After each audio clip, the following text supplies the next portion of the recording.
Olá, sejam muito bem-vindos à palestra Chega na Hora, Literatura e Estética da Sinceridade. Meu nome é Mariane Andrade, eu sou mestranda pelo Programa de Pós-Graduação em Língua, Literatura e Cultura Japonesa da USP. Eu também sou estagiária do Programa de Aperfeiçoamento de Ensino PAI. E essa palestra vai estar sendo dada em conjunto com a professora doutora Lika Hashimoto, para dar continuidade às atividades da disciplina de Literatura Japonesa Moderna 3. Então, vamos dar continuidade à palestra. Eu vou falar sobre o Shiga Naoya e a corrente literária a qual ele pertenceu, que foi a Shirakawa-ha. Mas, primeiramente, eu acho que eu tenho que começar bem do começo, pela escola que o Shiga frequentou, que foi a Gakushuin. Essa foi uma escola japonesa que ela tinha muita importância, principalmente, né, na educação de jovens aristocratas japoneses. Ela tinha como objetivo educar e auxiliar a próxima geração daquelas crianças que futuramente viriam a ser grandes líderes, né, do Japão. Então, grandes pessoas e grandes nomes, como o imperador Showa, ou Hirohito, frequentaram essa escola. Essa escola ela também foi caracterizada por ter uma ênfase na educação militar e no exercício físico, porém, em 1877, ela permitiu a matrícula de crianças da classe industrial e mercantil que tinham sido recém-criadas no Japão, graças à modernização e ocidentalização pela qual o Japão passou durante o período Meiji e o período Taisho. Então, foi essa escola que vários membros da Shirakawa frequentaram. Então, percebe-se aí que para frequentar essa escola era necessário você ter bastante dinheiro ou bastante poder político, né, para poder entrar nela de fato. E participando dessa escola você também tinha a possibilidade de fazer conexões ou networking com várias outras famílias poderosas da época. Então, esse foi o berço da Shirakawa, e aí, por aí podemos ver, né, que a maior parte de seus membros vão ser bastante poderosos, ou pelo menos ter uma quantidade de dinheiro para se manterem e poderem se dedicar ao máximo à criação literária.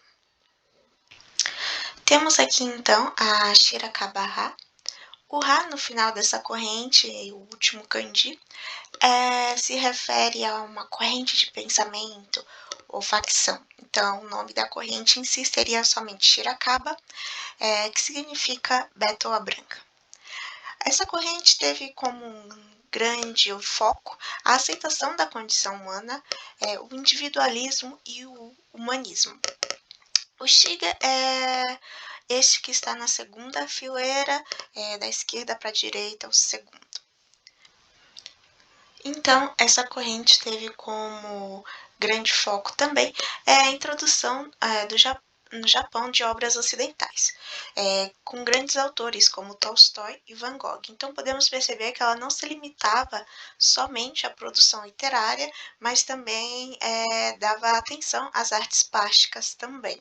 Então, alguns de seus membros não eram somente autores, eles eram artistas também. Também um foco grande dessa corrente é que eles queriam construir uma sociedade mais igualitária. Entretanto, ela não era igual à corrente proletária que vocês já estudaram anteriormente. Diferente da corrente proletária, os membros da Shirakawa não lutavam tão ferreamente por essa igualdade ou faziam críticas tão escrachadas em suas obras.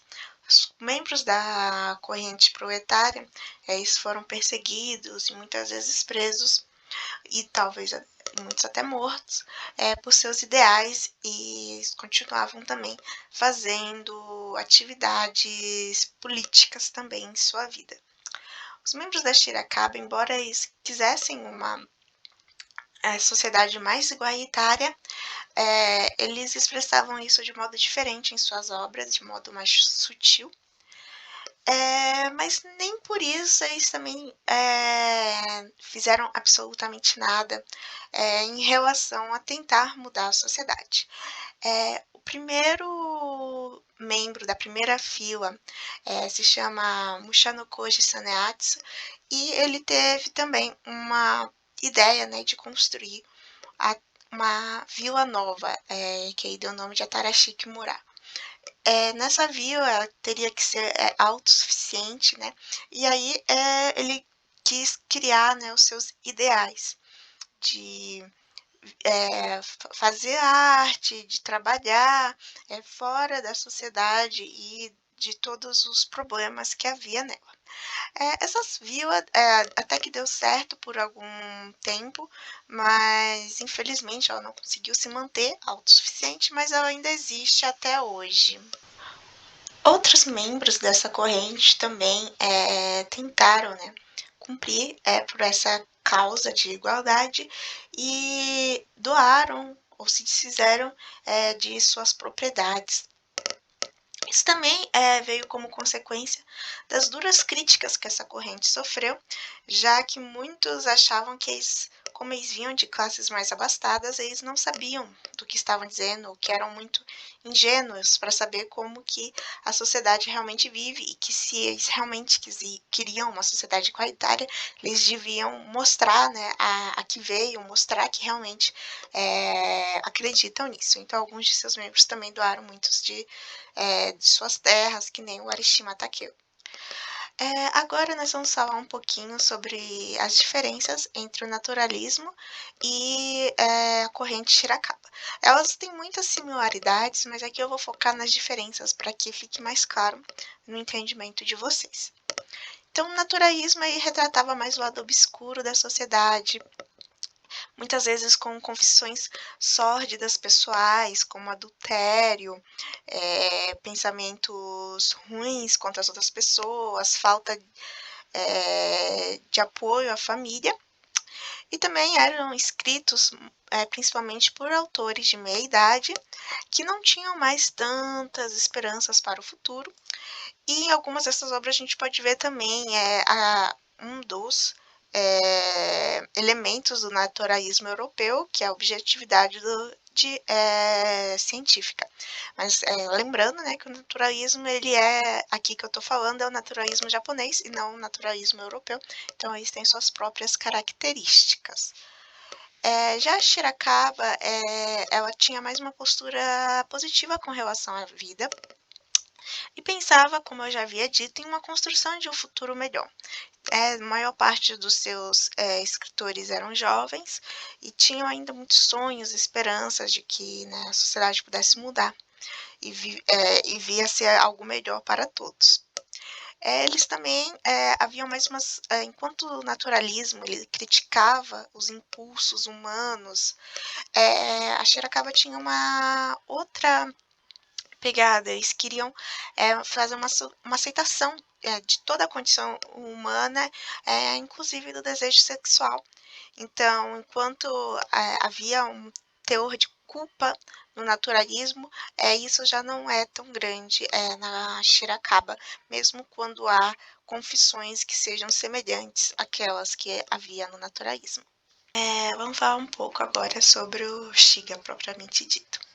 Então, o nome dele era Shiga Naoya e ele nasceu em 1883 e morreu em 1971. Teve uma vida bastante longa comparada a outros expoentes da literatura japonesa. E ele também foi das pessoas que criou a revista Shirakawa. Então, ele, junto com o Shano Koji Saneatsu, foram um dos principais ali na criação dessa corrente. As características da literatura dele é a forte inspiração na sua própria vida, é uma escrita intimista, muito voltada para os sentimentos dos personagens e menos focada em enredos chocantes ou algumas tramas complexas, por assim dizer. Ele também sofreu muitos daqueles acusações que outros membros da Shirakawa sofreu, mas ele não chegou a tomar nenhuma medida muito drástica, né, para provar os seus ideais e as suas aspirações por uma sociedade mais igualitária. Infelizmente, não sei.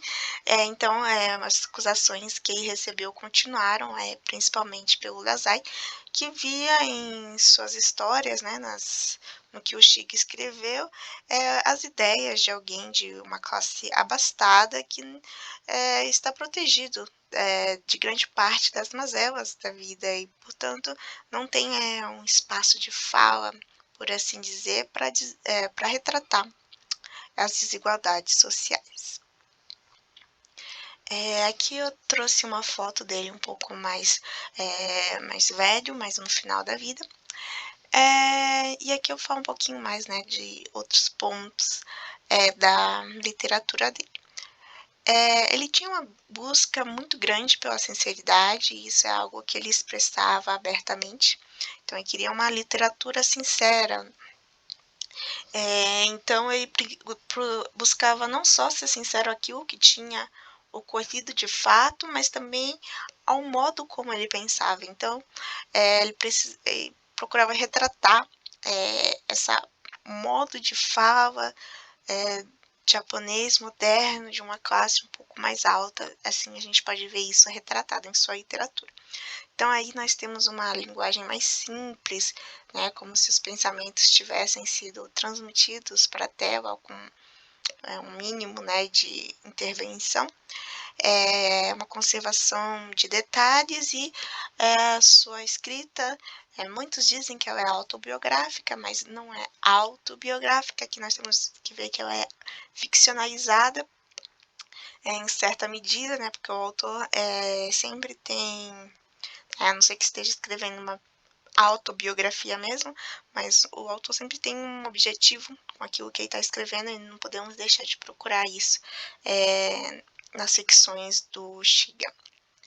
E grande parte também dos conflitos que aparecem na obra dele vão ser conflitos familiares, ou principalmente com o pai ou com a esposa. Além, é claro, no tocante, né, de outros conflitos que eu vou falar com mais detalhes mais para frente, que é a questão das crianças. O Shiga chegou a escrever 2 romances, Trajetória em Noite Escura, o Anyakoro, e Reconciliação, o Aka. Esse primeiro ele tem tradução pela professora doutora Neide Hisai Nagae, e então pode ser lido aqui em língua portuguesa. Entretanto, Reconciliação não tem tradução ainda. Esse Reconciliação também ele não é um romance, né, com a extensão que a gente espera aqui no Ocidente. É um pouquinho mais curta, que em japonês é um pouco difícil fazer essa diferenciação de nomenclatura pela extensão da obra, porque shosetsu pode se referir, né? Shosetsu pode se referir tanto a obras longas quanto a obras curtas. E é justamente essas obras curtas que vai ser o meu interesse dentro da obra do Shiga. Aqui elas seriam, em japonês, elas seriam tidas como tanpen shosetsu, ou shosetsu curto, né? Em inglês fica como short stories. Eu optei por me referir a elas como contos, porque eu acho que há uma facilidade de entendimento em português, mesmo que a palavra conto tenha uma tradição pesada no Ocidente, e tentar incluir a literatura do Shiga nele pode ser um pouquinho complicado, mas para questões de simplicidade eu vou me referir a essas obras mais curtas dele como contos. Em Kinosaki, Lua Cinzenta são alguns de seus contos mais famosos. O Kinosaki retrata aquela parte da interioridade que eu já havia comentado, e Lua Cinzenta foi um dos que teve grande crítica, porque ela retrata, né, as desigualdades sociais, principalmente no período pós-guerra, né, mas, como disse, as pessoas acham que devido a alguns pontos contestados no conto, né? O Shiga não ajudar um pobre jovem à beira da morte, pode ser contestado, né? De maneira que o Shiga não, ele só retrata e não faz nada de fato para mudar a desigualdade. Mas fora isso, ele teve uma carreira muito prolífera, pelo menos no que diz respeito aos contos, então tem vários deles, e eu vou focar mais nos contos que tenham crianças. Aqui nós vamos falar um pouquinho da tradução para o inglês, são duas traduções, o primeiro é The Paper Doll and Other Stories. Esse tem bastante contos reunidos aí, então é uma coletânea bastante rica para aqueles que queiram conhecer mais sobre o Shiga e ter um contato de uma certa maneira ampla, né, com os contos dele. Já esse segundo, Atlas Earth, ele é mais uma crítica literária, um texto acadêmico, né, que está pensando em ver como que a estética narrativa do Shiga se configura em alguns contos e como isso pode ter conexão, né, com o budismo Zen. Mas aí também tem algumas traduções, são bem menos do que a do outro, mas também aqui eu acho que se aprofunda mais. Então aqui vocês podem escolher qual que vocês acham que interessa a vocês mais para conhecer o Shiga. Se não tiver, né, tanto domínio do inglês, também tem as traduções para o espanhol, que são dois, desculpa a pronúncia, que é CB e Las Cabazas e La Tortuga Ciega e El Madeiro Flotante. Os dois são pelos mesmos tradutores e pela mesma editora, e é realmente muito bom que haja essas traduções para o espanhol. E também mostra que está faltando essas coletâneas de contos do Shiga para o português, para que falantes nativos de português possam ter contato direto, né, com essas traduções, e também vai ser um pouquinho do que eu me proponho a fazer na minha pesquisa, que é realmente traduzir os contos para que mais pessoas tenham acesso a eles. Né, a respeito disso, é ainda muito importante a gente salientar que o Shiga ele é um grande nome da literatura japonesa. Ele foi muito conhecido dentro do Japão, muitos até consideravam ele como um exemplo a ser seguido de como deve ser escrita, né, a literatura. Né, o modo de escrita dele é muito famoso, esse tom de sinceridade que ele consegue escrever, né, muito cobiçado, por assim dizer. Ele também escreveu durante uma época muito importante do Japão, né, que seria ali a modernização, um pouquinho depois, né, de Meiji, né, mais final de Taisho, mais Taisho e Showa. Então ali ele foi uma figura muito importante, mas ele foi pouco conhecido fora do Japão, principalmente porque as escritas deles não se encaixavam nos ideais ocidentais de literatura, então houve uma certa dúvida de como fazer, né, para apresentar as obras do Shiga, então esses tradutores tiveram um caminho muito difícil a seguir, né, para fazer esse trabalho de introdução, que é sempre muito grande. Então também eu gostaria, né, de participar disso e traduzir diretamente do japonês para o português e quem sabe talvez abrir uma possibilidade de maiores pesquisas nacionais a respeito dele. Como eu já falei brevemente, eu foco na parte das crianças, então lendo os contos do Shiga, um pouco você vai perceber, né, uma série de crianças, né, aparecendo nos contos do Shiga. E essas crianças, assim, primeiramente elas vão chamar a atenção porque elas são nomeadas. Muitos dos personagens do Shiga não o são. Então, quando eu escolhi, né, o corpus do que eu vou estudar, eu primeiro vi, né, como as crianças aparecem nesses contos, se elas são protagonistas, se elas são nomeadas ou não, ou se elas são simples catalisadoras do enredo deste conto. Então, foi isso que eu foquei primeiramente. Aqui um exemplo, né, dos nomes das crianças, que tem nomes como Saeko, de Yoko Kambo e CB, que aparece em Kozo Kami-sama, e... Não, CB que aparece em CB Toryotan, e Senkichi, que aparece em Kozo Kami-sama. Então, você pode ver que tem uns nomes aí bem desenvolvidos, enquanto que os adultos desses contos, eles aparecem como Nani Nani-san, ou Maru Maru-san, ou E-san, ou Bi-san, usando o alfabeto inglês, ou talvez só como as profissões ou colocações da personagem, como esposa ou pai. Então, aí você pode perceber, né, essa diferença. Faz sentido que os personagens do Shiga não tenham nomes, porque, como eu disse, várias coisas são baseadas em fatos reais que aconteceram na vida dele. E o Shiga tinha uma certa primazia por proteger a sua própria privacidade.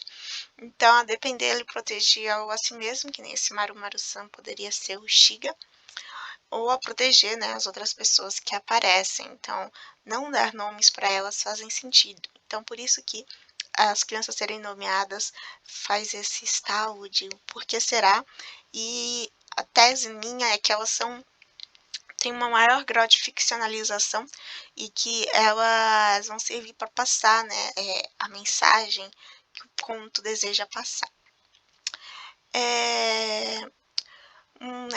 A título de curiosidade, algumas das pessoas, né, dos adultos que o Shiga menciona, você pode tentar procurar eles e tentar fazer uma pesquisa mais apurada para descobrir quem é. No caso dessa waifu Jin, durante a minha pesquisa, eu percebi, né, que ela aparece no conto, e eu percebi alguns detalhes e fui pesquisar, e como conclusão eu tenho, né, como tese que essa waifu Jin se refere à figura real da Miura Tamaki, que foi uma cantora de ópera muito famosa e que estava ativa em Tóquio naquela época.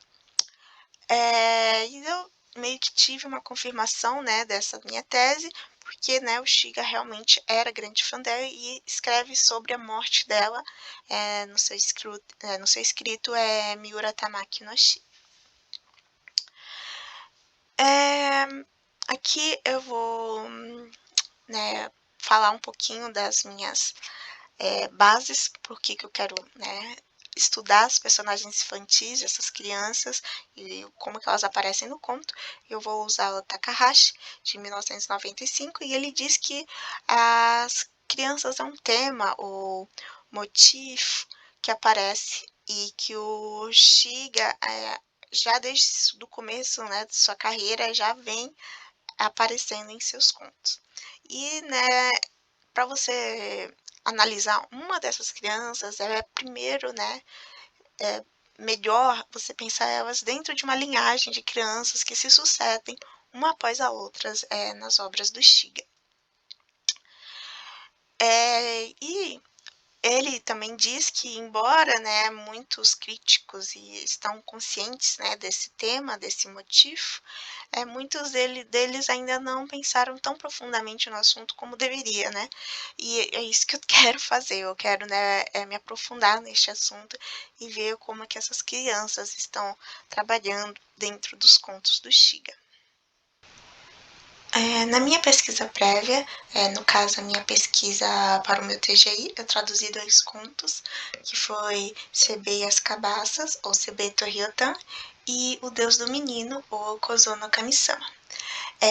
Eu também traduzi Epidemia de Influenza, em conjunto com a Daniela Patrocínio, para o evento que teve em conjunto entre a USP e a UNB.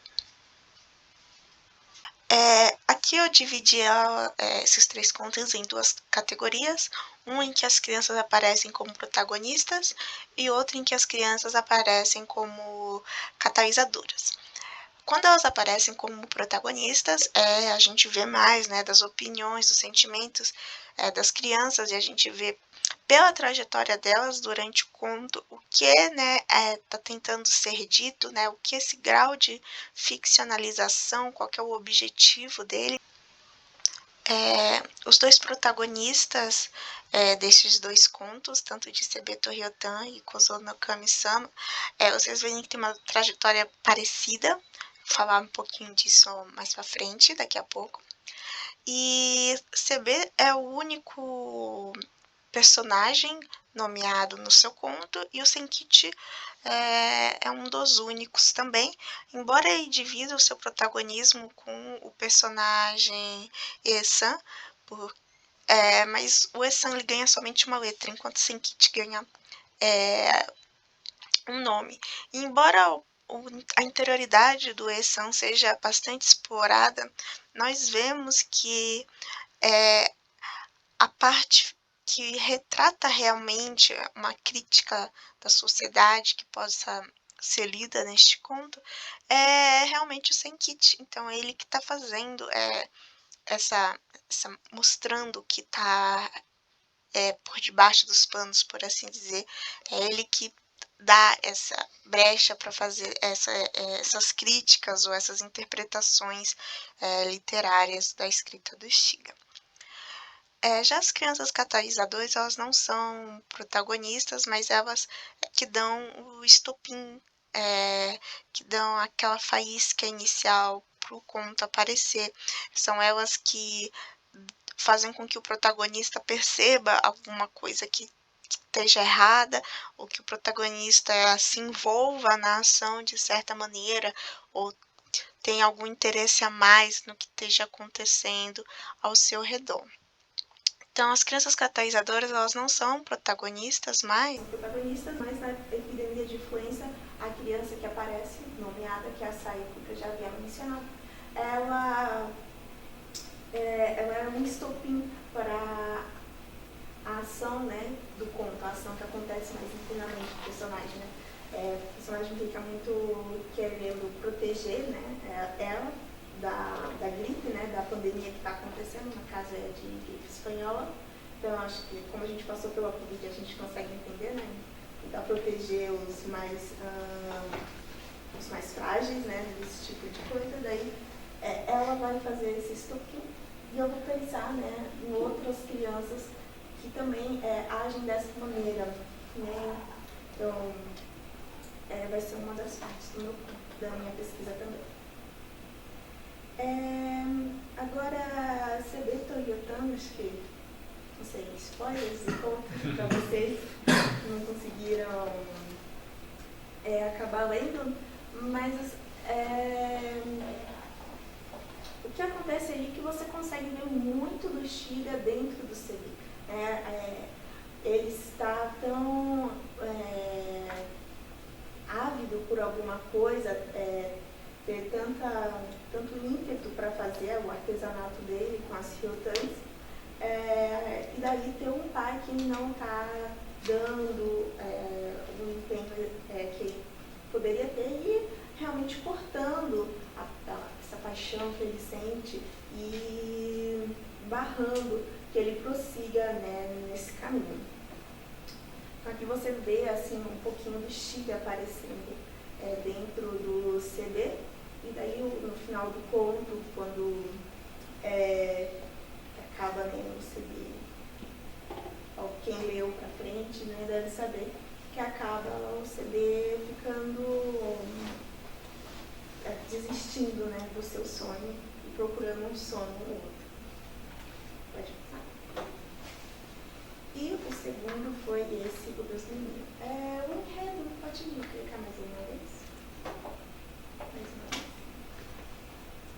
Era para vocês verem a imagem da rua bonita, né?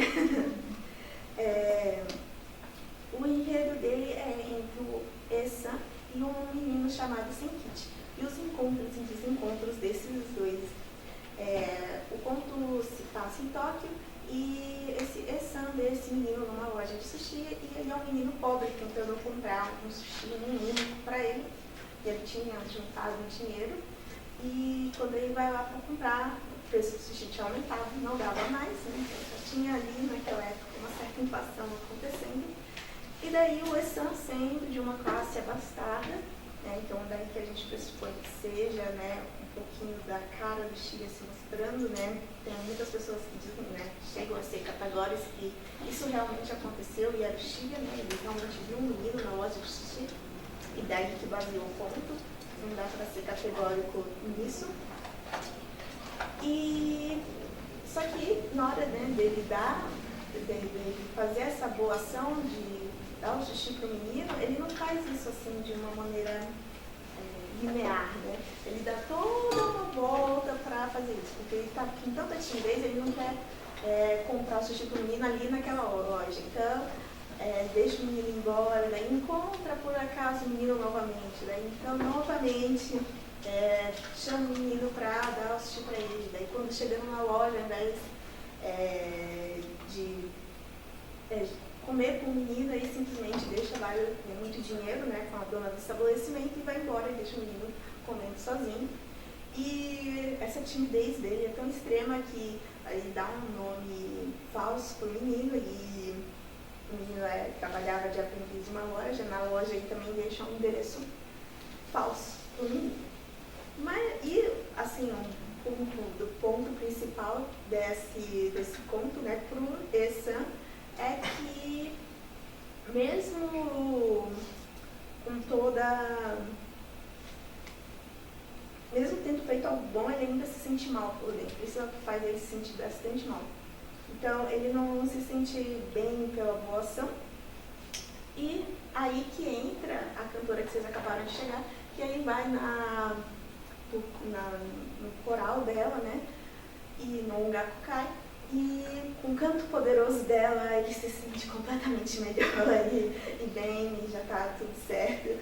E o Shiga realmente, ele chega nesse tipo de harmonização. Você pode ver pela vida dele, que, né, toda vez que tinha alguma coisa acontecendo de errado, ele viajava, ia para algum lugar sossegado, passava uma temporada lá, e daí isso deu muito certo para ele. Ele conseguiu se reconciliar com todo mundo dessa maneira. Então acho que fica a dica: viajar é bom. Mas então aqui nós vemos pro lado do Senkichi. Fica uma coisa estranha, ele fica, mas quem é esse cara? O que está acontecendo? Por que do nada ele me paga um sushi? Por que do nada ele me dá essa quantidade absurda de comida e vai embora, desaparece? Daí ele vai procurar quem ele é, pelo nome falso e pelo endereço falso, e descobre que no endereço falso que ele tinha dado, na verdade havia um pequeno templo dedicado ao deus Raposa, né, ao Kami Inari. E daí, né, como ele já tinha uma tia que era devota desse Kami, ele fica: foi o deus Inari que apareceu na minha frente, foi ele que fez essa bênção para mim. Eu acho que eu, né, já começo a pensar que ele vai passar o resto da vida dele nessa esperança de reencontrar esse Deus, e que esse Deus vai novamente fazer uma boa ação, uma benfeitoria tamanha para ele. Então, assim, é aqui que esse desentendimento aparece, surge, e o conto está andando assim, está tomando força para aquele desfecho que a gente já está acostumada, e é nesse momento que o conto para abruptamente e o Shiga fala: aqui o autor baixa o pincel. O Shiga, ele aparece para falar que eu vou parar de escrever essa história, não vou dar prosseguimento. Daí ele explica que ele não conseguiria fazer tamanha maldade com o menino, de deixar o menino para o resto da vida dele nessa espera pelo deus Inari, que não acontece, que provavelmente não iria acontecer. Então, aqui você vê que a força narrativa do Shiga realmente é muito grande, e se deixa ver em todos os contos que ele aparece. Então, todos não, é a maior parte dele, você consegue realmente ver a voz do Shiga. Então, tanto assim nos TV, tanto nesse conto aqui, que tinha menos, né, do Shiga, ele foi um pouco mais. Então, é um pouquinho da ideia também, da estética do Xiga, que você abre um texto dele e você acha que você consegue entender, perceber bem que é ele mesmo que está falando. Acho que ele fez até um conto, que era o Diário de Claudius, que é Claudius do Hamlet. E daí é Claudius que está fazendo um diário ou é o Xiga que está escrevendo um diário? Você lê assim, percebe que mesmo ele encarnando outra personagem, não é que nem o Akutagawa, né, que consegue criar os personagens, fazer eles soarem diferente. O Xiga realmente se impõe ali sua presença narrativa. Pode passar. Então, como eu já tinha falado, esse foi minha pesquisa prévia, e agora falar um pouquinho da pesquisa atual, que é a pesquisa sobre, vai ser esses 3 contos, que vai ser Manazuru, A Morte, Haha no Shito Atarashi Haha e Seibi Ha.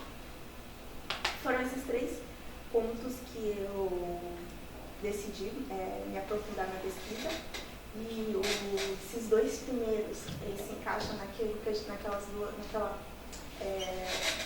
mode que eu tinha falado, né, das crianças como protagonista, e esse último vai ser as crianças como catalisadoras da ação, da narrativa. Esse primeiro conto, né, o Manazuru, ele conta a história, né, de 2 irmãos que tinham que ir comprar alguns tamancos, e quando eles andam na Vila, eles acabam, ao invés de comprar os tamancos que a mãe mandou, eles compram os chapeuzinhos de marinheiro, e no final do conto, né, tem uma cena bonita entre os 2 irmãos em harmonia. Eu escolhi esse conto porque ele fala de alguns temas importantes para o Xiga, né, que é o humor e a família, mas também por causa que ele utiliza muito, né, dessa visão cinematográfica, e eu estou pesquisando bastante o estilo de escrita do Xiga, e se vocês lerem, né, o Kozono Kamisama, ele usa bastante de paralelismo. Então aqui é outro recurso, né, que eu estou vendo dentro do arsenal que o Xiga usa para escrever os seus contos. Esse aqui é um dos contos um pouco mais tristes, né, que é Haha no Shito Atarashi Haha, que é uma coisa que realmente aconteceu com o Xiga, que a mãe dele morre, que ela estava grávida, e ela vai ficando constantemente grávida, a saúde dela vai ficando pior e pior e pior, e ela acaba morrendo. E daí, o protagonista desse conto, no caso o Xiga, fica arrasado com isso, mas não muito tempo depois, o pai se casa novamente, pouquíssimo tempo, se casa novamente, e aparece essa nova mãe.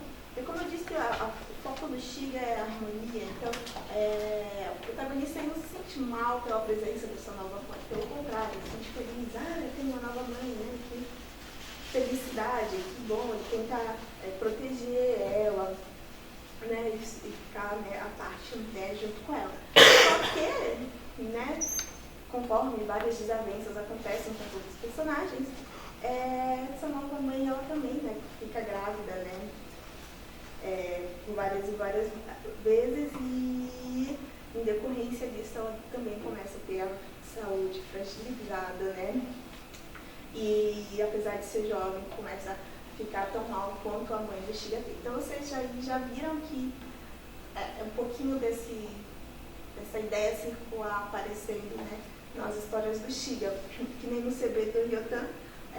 O CB também não fica bravo, né, que o pai fez também a maldade com ele não fica com nenhum rancor. Aqui nesse caso ele também não fica com nenhum rancor. Mas, no entanto, mesmo ele tendo essa visão positiva, essa criança, o ciclo se perpetua e vem novamente. É a mesma coisa, né, que tinha acontecido no começo, vem novamente.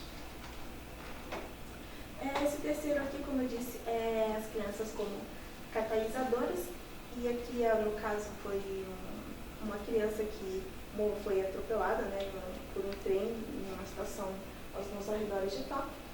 E 3 trabalhadores da linha vêm, né, nesse momento, e aí é aí que começa o estupim do conto, né, com temáticas, né, sobre justiça, sobre hipocrisia, sobre autoavaliação, o que pode ser feito ou não. Né, isso aqui, acho que essa temática é bem clara pelo próprio título, né, que é Seig, e daí Ra. Esse Ra é o mesmo Ra de Shirakaba Ra, que esse Ra é tipo escola de pensamento, ou partido, ou seita, coloca no final dos kanjis, para dar essa ideia.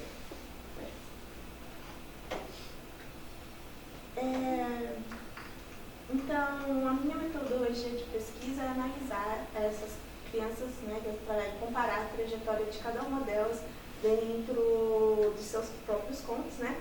E aí, como eu já tinha falado, você vê que um dos pontos em comum dos protagonistas crianças é que eles têm alguma reviravolta infeliz para a criança ao final do conto.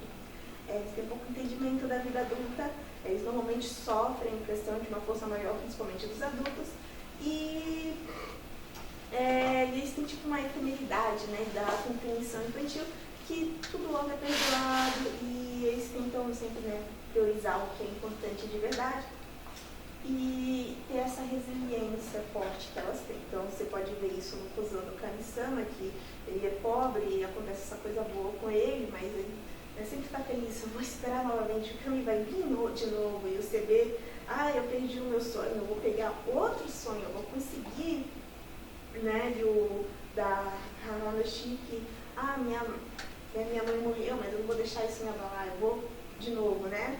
Essa resiliência infantil que aparece nos protagonistas. Em comparação, o que vai dar o foco para as crianças catalisadoras são a sua fragilidade. Então aqui, elas são, elas dão aquele estopim de que precisa ser protegida, elas não podem estar naquela situação. Eu acho que um bom comparativo para quem leu é Lua Cinzenta, que não deveria, aquele jovem não deveria estar naquela situação. Então, o jovem ele não é o protagonista, mas que é o estopim, né, da ação é ele, né, ele também não é nomeado também. Então, essas crianças são mais utilizadas para mostrar a hipocrisia da sociedade e causam uma meditação profunda nos adultos sobre a situação em que elas se encontram. Então, voltando na questão dos nomes que eu tinha falado antes, por que as crianças são nomeadas e os adultos não? Porque o meu entendimento é que os adultos são normalmente pessoas que o Shiga conhece, que estão ali porque as coisas são pegadas da autobiografia dele, mas as crianças elas são nomeadas porque elas são mais ficcionalizadas. Elas foram postas no conto para passar uma mensagem, então elas têm mais ficção, não é uma coisa que aconteceu, é alguma coisa que o Shiga colocou elas aí para passar a mensagem que ele quer passar naquele determinado ponto. Então, normalmente vai ser, né, com essas crianças catalisadoras, vai ser essa falta da sociedade em proteger aqueles que são vulneráveis, e o das protagonistas também, mas com uma mensagem meio positiva, às vezes não, né, mais positiva nesse caso, para as crianças. Acho que eu sei que no primeiro dia de aula já tinha mencionado, mas o meu interesse também é na área de educação. E então, o meu trabalho com esses contos não é simplesmente traduzir eles. Como vocês viram na sala, eu queria passar esses textos para vocês de alguma forma, para que vocês pudessem lê-los e entendê-los de uma forma que fosse compreensível. Então, eu baseei esse trabalho nos escritos, né, do Dornier, e ele fala, né, que no aprendizado de uma segunda linha, a cativação é um fator muito importante. Né? Então, sabendo disso, como é que eu faço um texto literário para um aprendiz com um nível intermediário ou inferior, né, de língua japonesa? Né? Como que eu vou ensinar esse tipo de texto para os alunos? Então, é esse tipo de pergunta que eu queria responder. Foi assim, né, durante essa pesquisa que eu pensei que focar no fator motivação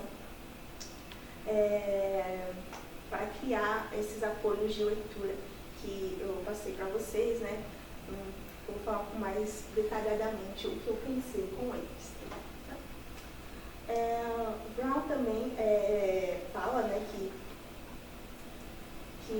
motivação, ela agrega muitas variáveis, então tem vários tipos de motivação que você pode ganhar ou perder a depender do ambiente.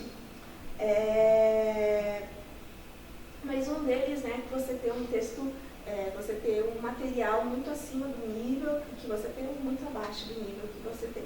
Então, o nível que eles falam que seria o ideal seria N+1. Então, o N seria o nível que você tem agora, e o 1 seria aquele 1 que para te desafiar aí além. Então, não é N+2, nem N+3, nem N mais nada, não é para você se desafiar ao ponto que você perca toda a motivação. Você se desafiar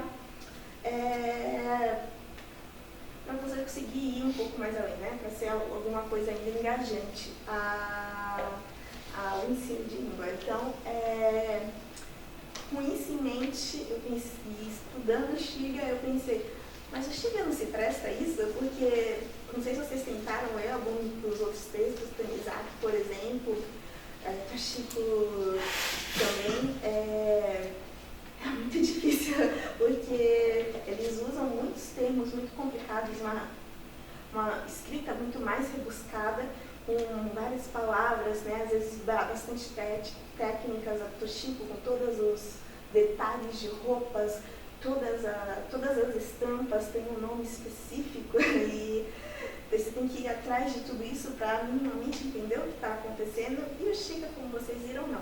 É uma linguagem simples, concisa, vai de um ponto A ao ponto B, sem tantos desvios. Tem algumas partes que vocês viram que tem algumas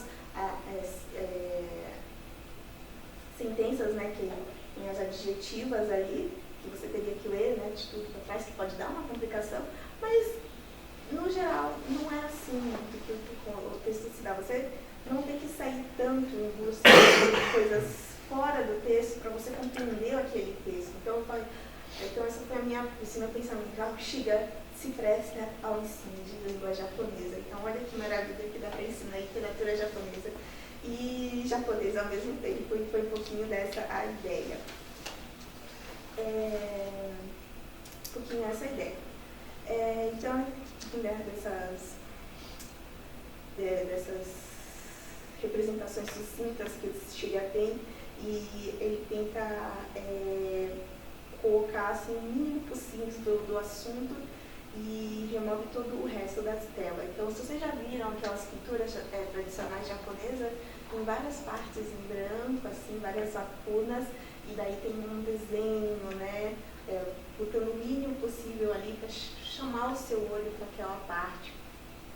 Ela, né, não é que nem algumas daquelas pinturas a óleo europeia que tem tantos detalhes que você tem que chegar bem perto e ver todos os detalhes do que está acontecendo, né? A pintura tradicional japonesa vai para um outro lado, e o Xiga segue essa estética também, né? Você deixa ali um mínimo, né? Você destila aquilo, e é isso também que chama bastante a atenção, porque se você está colocando o mínimo dali, é porque aquilo ali que está sendo escrito é importante, né? Não é que nem outros autores que tem tanta coisa acontecendo aqui para vocês fazer um recorte daquilo que você vai estudar é complicado. Com o Xiga é um pouco mais diferente, ele segue essa estética bastante japonesa. Não sei se vocês já viram em Teatro No, né, que tem aquela questão dos passos que eles dão, né, que o pé rente ao chão, depois, né, tudo é bem de propósito, né, tudo é bem pensado, né, para dar um passo assim. Então, não é porque, né, só que para andar dessa maneira tem que ter um preparo muito grande. E para o Xiga, então, eu imagino que seja a mesma coisa, de que, né, para usar o mínimo do mínimo, você tem que saber destilar tudo aquilo que você quer dizer, né, e focar exatamente, né, com precisão aquilo que vai acontecer, né, dentro da história. Então, que eu passei para vocês esses apoios de leitura. Eu passei de Sebeto Ryotão, o Sebeto Ryotão era um dos que não precisava de tantos apoios, e os apoios que eu pensei em fazer foram colocar as imagens e colocar o vocabulário furiganato.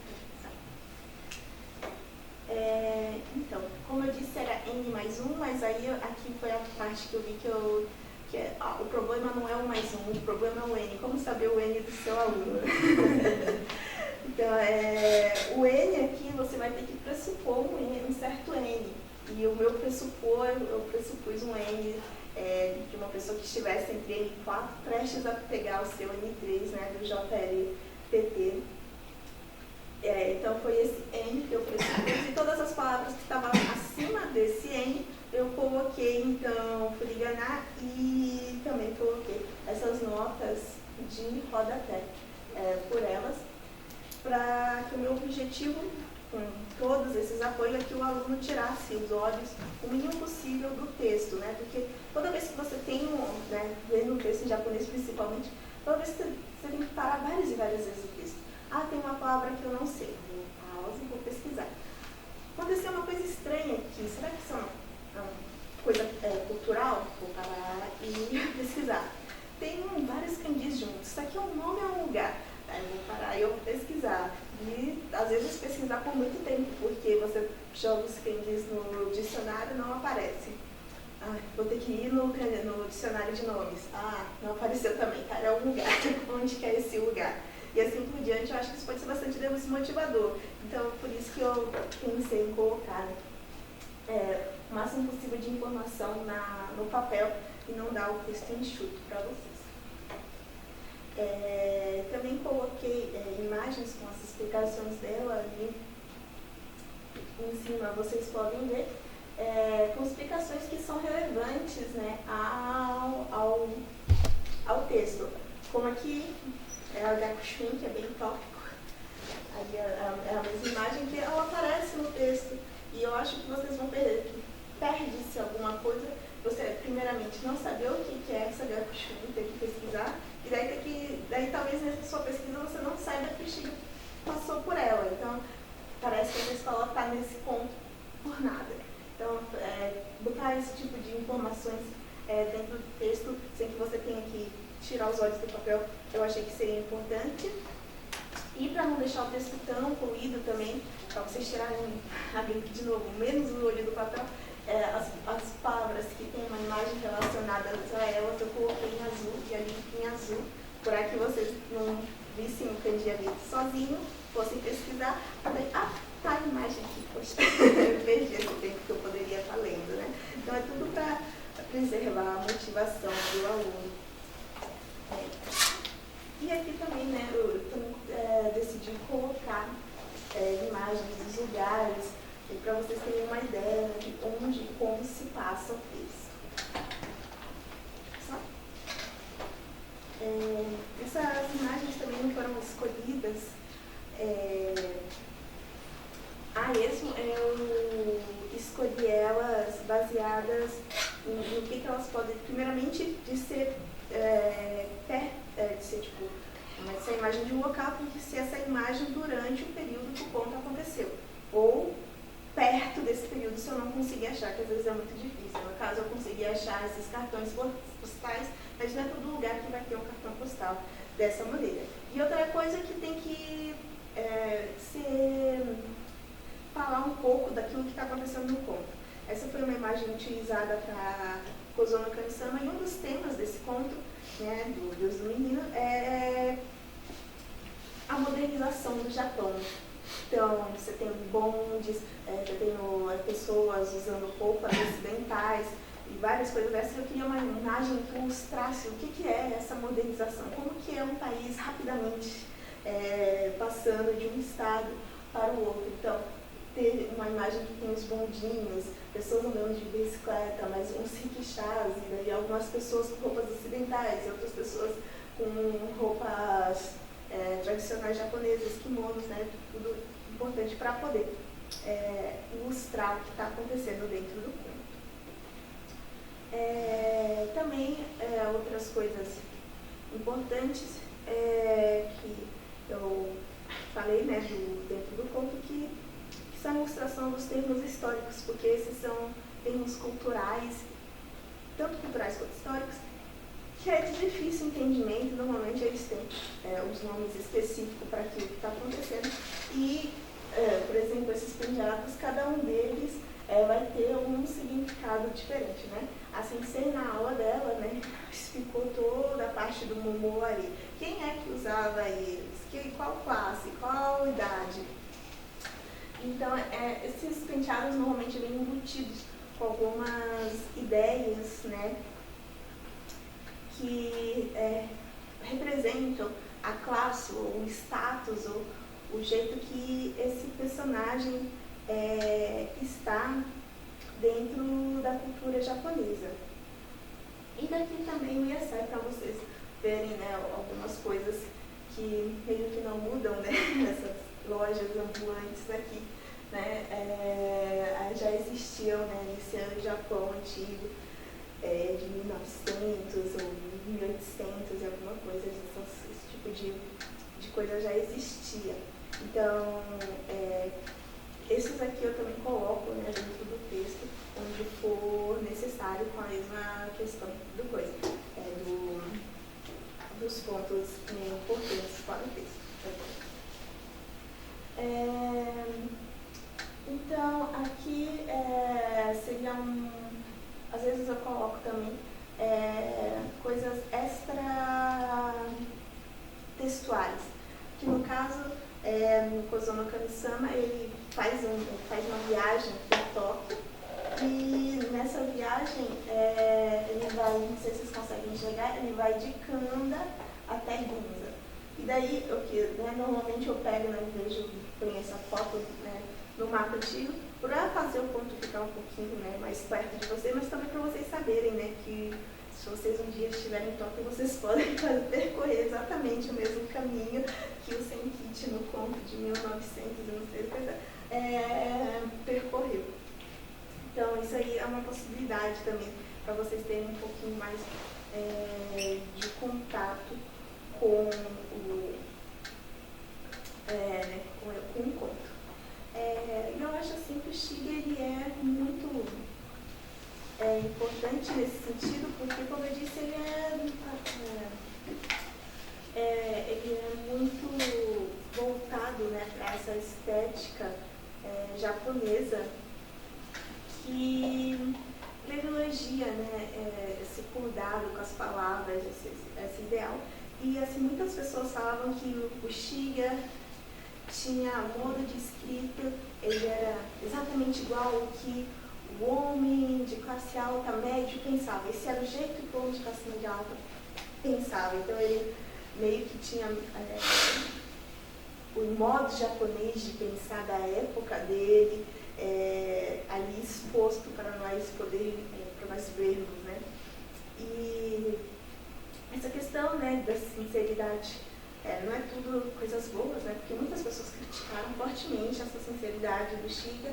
O Fowler, né, um crítico muito importante a respeito do Shiga, critica seriamente, né, que é tudo uma verossimilhança, uma literatura que pretende ser sincera, quando na verdade não é. Porque, como eu disse, o Shiga protegia bastante, né, a sua própria privacidade numa época que a literatura que estava em moda, estava em voga, é aquela de expor os seus podres familiares, né?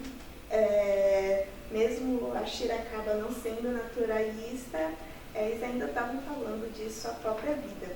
E o Shiga, ele é muito categórico nos seus ditos de tipo, essa é a maneira que a literatura deve ser, não é esse o meu jeito de escrever. Ele é categórico. Esse é o jeito, né, que a literatura deve ser. Essa é a verdade, né?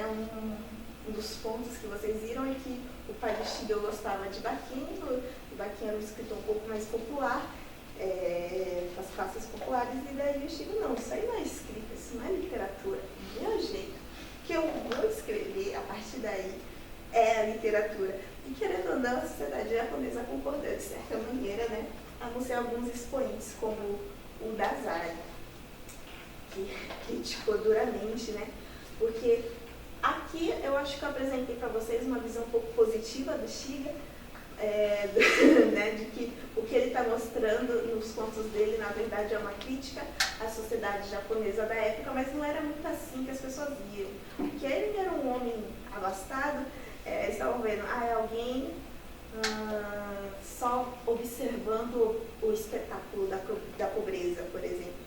Que tanto no Lua Cinzento, né, tem um jovem quase morrendo de fome, assim, em estado muito mal, e assim, o Stiga ele retrata isso, né, de toda forma, de delicadeza, né, que ele poderia ter, mas o personagem, assim, que seria o Stiga tecnicamente, não fez nada para ajudar, né, esse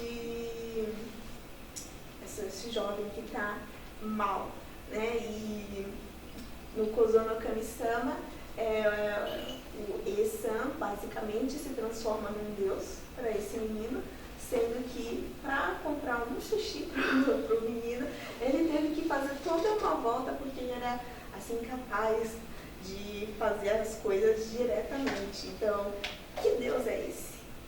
E isso se torna muito pior porque um dos apelidos do Shiga era Shosetsu no Kami-sama.